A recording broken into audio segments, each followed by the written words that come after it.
Welcome to the All-Canadian Reptile Girl. I'm Annalise and I love making naturalistic homes for my reptiles. I often get questions about how I've created the certain environment or even specific parts of it, like the back panel or a ledge or something that someone thinks looks neat.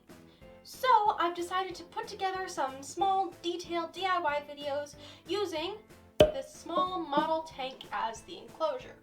When done, this bare glass tank will be a nice, perfect abode for a small snake. In today's video, I'm going to take you through everything you need to know and do in order to make a naturalistic back panel. Let's get started!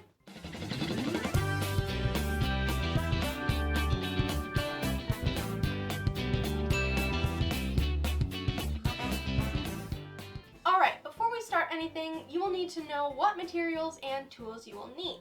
I'm going to be making the back panel out of styrofoam. Ta-da! You can buy big styrofoam insulation panels from hardware stores, but you can also get really interesting pieces for free. Hunks of styrofoam are often used inside of boxes to protect your new appliances or electronics, and they often have little ridges or holes or protrusions that add some personality.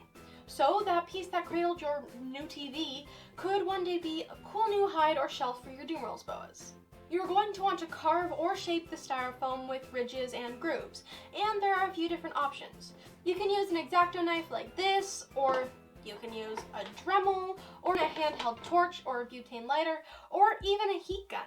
But there's a lot of gross fumes shaping it that way, so I prefer to use the knife or the Dremel.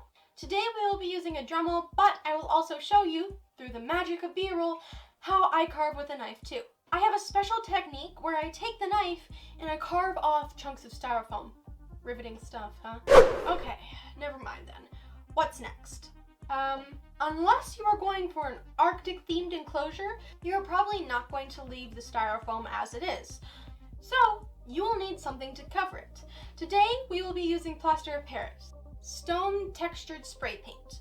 If you don't want to use a spray paint, you can paint by hand. Well, not actually by hand, but like with a brush and regular water-based acrylic paint. We will probably also be covering some of it with substrate, so we'll need something to adhere the substrate to the backing. Silicone or Gorilla Glue are probably your best bets.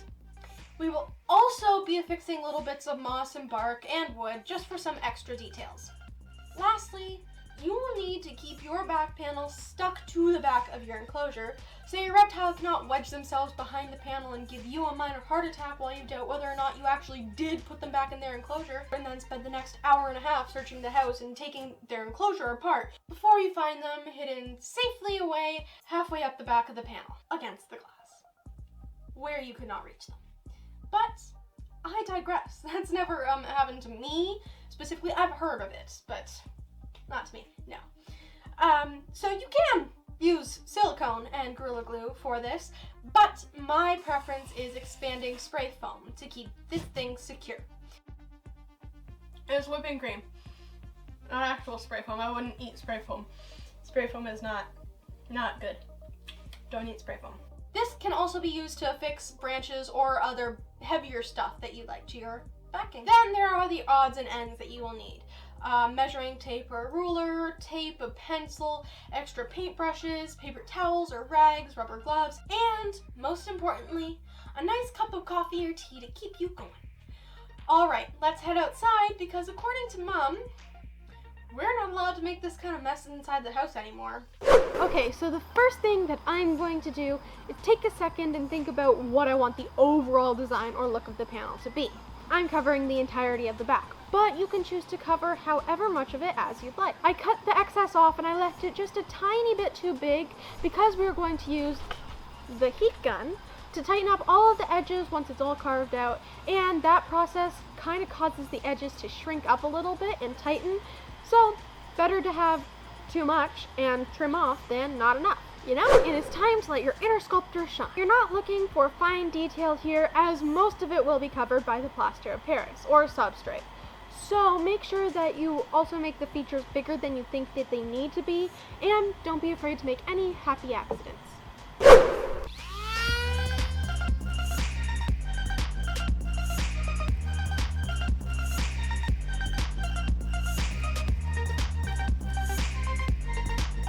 Okay, so now that this is all carved out, you're going to go and take your heat gun and use it to tighten up all of the edges, as well as pass it over the whole thing. This gives the styrofoam some rigidity by giving it a thin, hard layer. You can also use this to make heat depressions in your rock face too. But make sure to do this whole step outside or in a room with lots of ventilation, as the fumes aren't cool and the more you melt, the worse it is. So try to keep the heat very light, or you could just try it outside. We are going to spray paint this, but not today as we are losing light. And here's I learned it the hard way tip. If you spray paint directly onto the styrofoam, it will melt the styrofoam. Who knew? Well, my dad knew actually, and explained it to me very clearly, but I thought that because the propellant is what melts the foam and not the paint itself, I could make it work if I used light enough coats, which is possible, but apparently way outside of my skills. Preventing this melting is where the next, and my favorite, step comes in. Plaster of Paris, which creates a barrier to protect the foam. Plaster of Paris is really easy to prepare. Basically, you just mix plaster of Paris with water and then stir. The directions on the bag or the box will tell you the ratios. Easy peasy. And if you want to put some paint in, you can do that by coloring the water or putting it directly into your mix. But you have to work fast with this stuff because it dries quickly. You really do have to work quite quickly with this, so put it on and you spread it as fast as you can. And it will make a mess. If you are hand painting instead of spray painting, it's still a good idea to use the plaster of Paris just because it can be hard to get in all the little ridges that the heated styrofoam makes.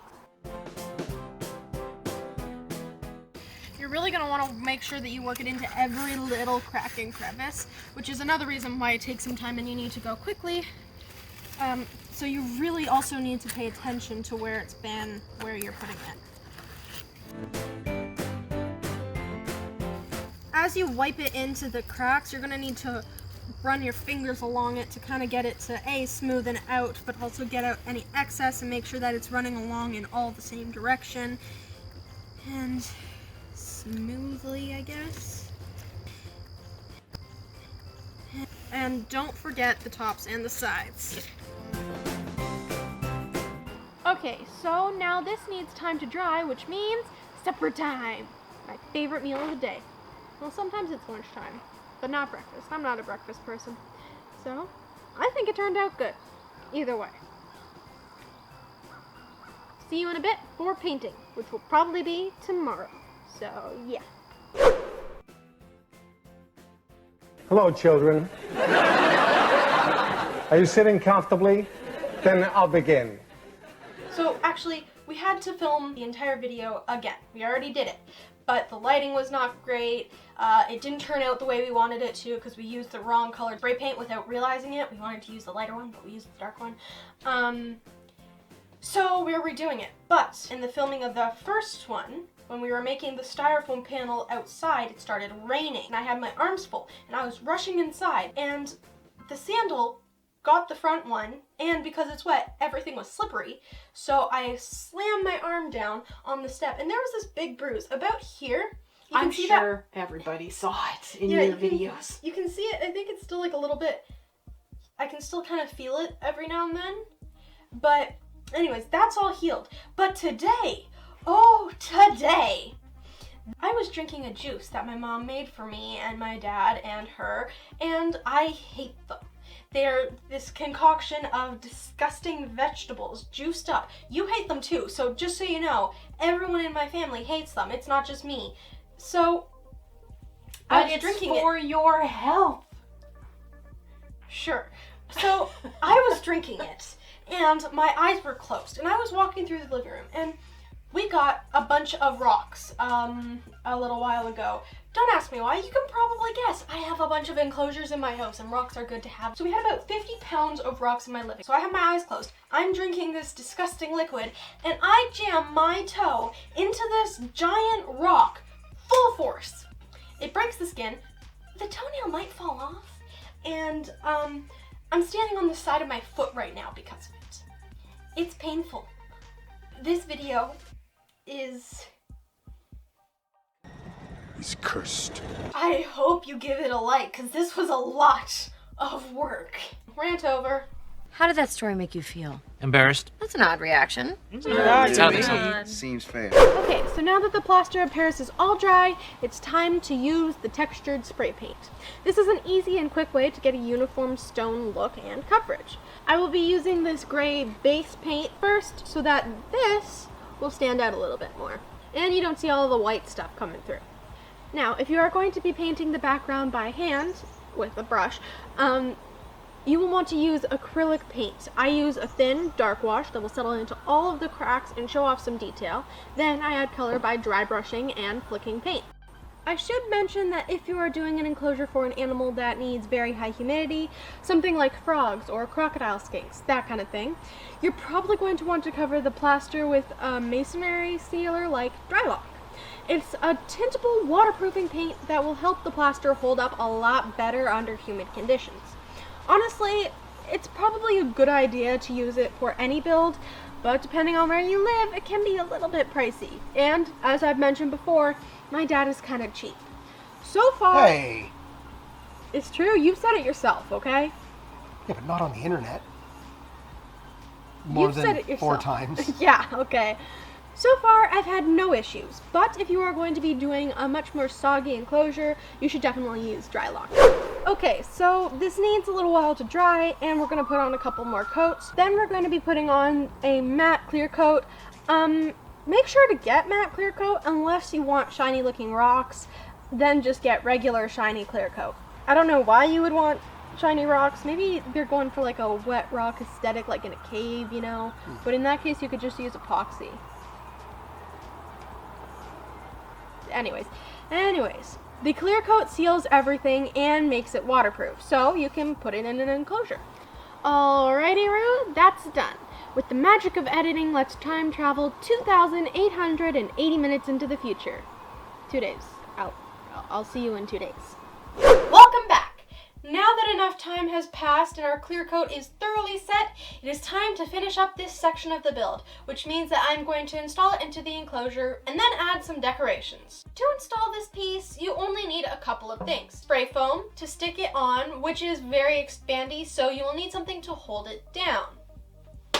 Got these books behind me. So get your spray foam ready and then apply it about an inch or two in from the edge. Let's put this in. Okay, I'm falling over.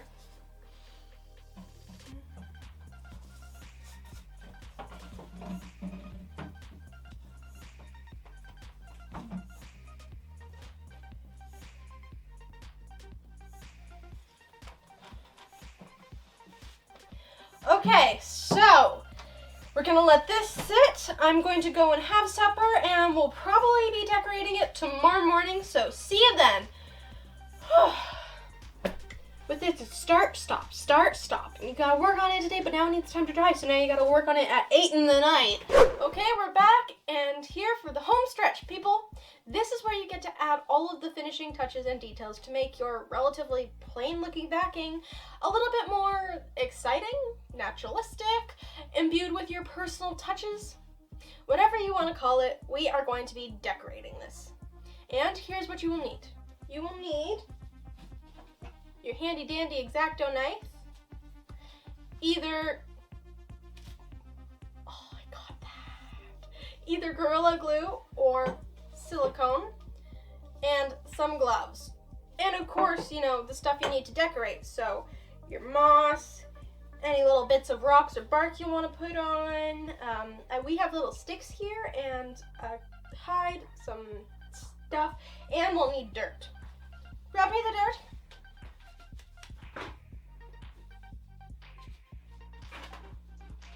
And dirt. So we've already used the X-Acto knife and trimmed back all of the excess foam, and we've made sure that there are no cracks or crevices that the snakes could get stuck in or use to get behind the backing. Once you've done that, you want to plan out your backing. Imagine, if you will, that you are a tiny little noodle with a head, and that's all you are.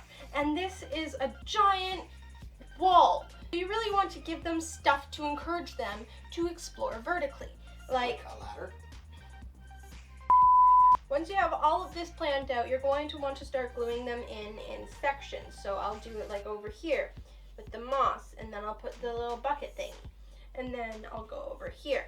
And after you put on your silicone, you're going to want to put dirt on top of that and go pat, pat, pat, so that it doesn't look ugly when there's just giant globs of silicone peeking out, and it's weird. So, let's get going. Okay, so when you are putting your silicone on, you're going to want to do it in sections. So, for example, I will do this part first. I'll take this out, and I'll put this down. You want to put a glob where you want your stuff to go.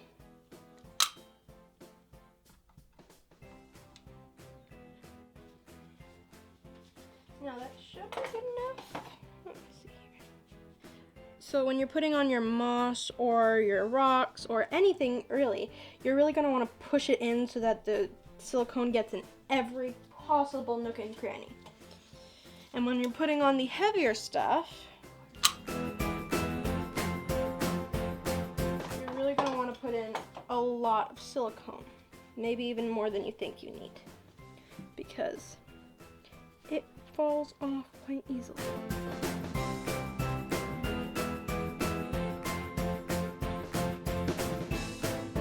You take some dirt and you squish it in all around. You make sure that no silicone is showing. Just like so.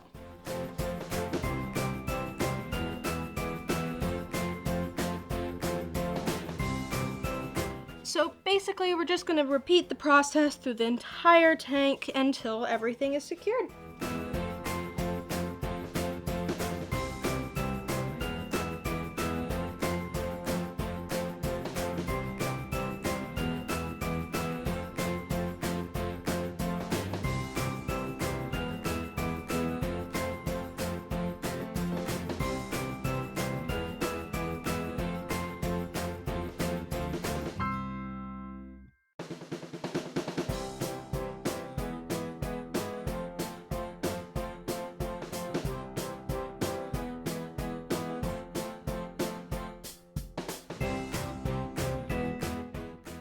Now, if I was just doing the backing itself, I would not leave the foam bare like this, and I would silicone it and put on some dirt or some other decorations. But because I'm going to be using different techniques to do the sides, which you can see in another video that will relate to this one, so make sure you hit the notification bell, I'm going to leave these bare because those sides will cover it.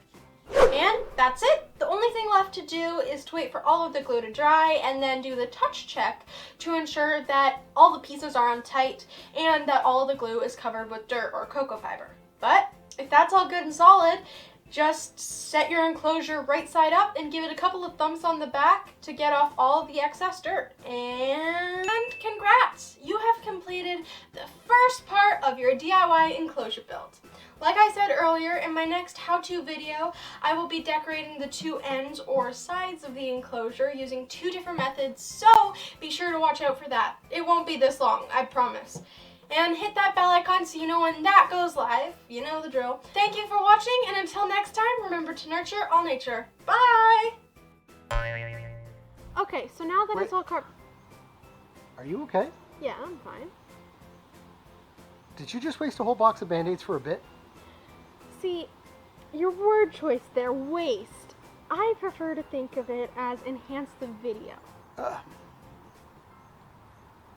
but Content, Dad. Content. I'm going back inside. Alright. Use the whole box. There's like 8 left in here. I'm glad you changed your word choice. It's much more positive now. Let it rain Band-Aids for your blood. Put together some small, detailed DIY videos using... I need the model tank here. Just realizing that. Before we start anything, you need to know what materials and tools. Now the tools need to be up. Yes! See? And I'm right here to pass them to you. Here you go. Exacto knife. Oh, look at this day. You can use Alright, goodbye. Go do things. Wait, no, they're not doing stuff. I'm doing things. They're just... I'm sorry. Bye, I'm tired. Alright, so is this cursed video done? Was it cursed? It's cursed. Trust me. Okay.